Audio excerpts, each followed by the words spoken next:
ধর্ষকের কাঁধে কাঁধ মিলিয়ে দিব্যি আছে সমাজ।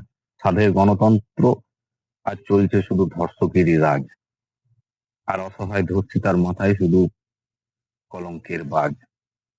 ভাবছো কথাটা বললাম কেন? কথাটা বলার একটাই কারণ হচ্ছে,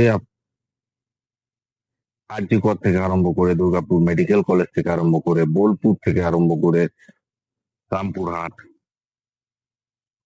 সব জায়গাতে শুধু ধর্ষণ আর ধর্ষণ।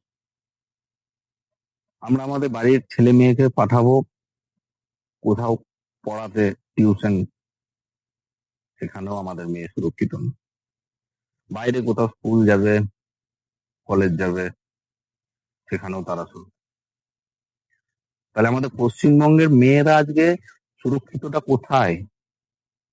আমাদের দেশ স্বাধীন হয়েছে, আমরা কি স্বাধীন হয়েছি? হুম। এই যে নোংরা কীর্তি যারা করছে, নোংরা এই ধর্ষণের মতো যে নোংরা জিনিসগুলো করছে, আমরা কি সত্যিই স্বাধীন? সত্যি কি আমরা সুরক্ষিত এই গণতন্ত্রে? সত্যি কি আমরা সঠিক বিচার পাচ্ছি? জানি না।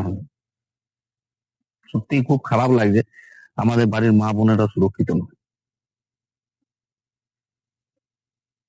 সবারই কাছে আমার এটুকু অনুরোধ, বন্ধুরা, আমাদের বাড়ির মা বোনেরা কিন্তু সুরক্ষিত নয়, সত্যি সুরক্ষিত নয়।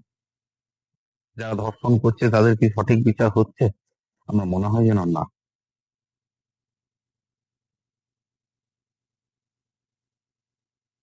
এই পশ্চিমবঙ্গে আমাদের মা বোনেরা, মেয়েরা সুরক্ষিত নয়।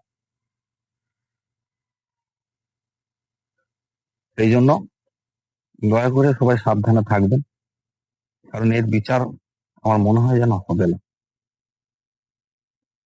যদি হবার হতো তাহলে আরজি কর থেকে আরম্ভ করে আরো যে বাকি ধর্ষণ গুলো হয়েছে সেগুলো হতো না। সুস্থ থাকবেন, ভালো থাকবেন, সবারই কাছে আমার এটুকুই অনুরোধ থাকলো।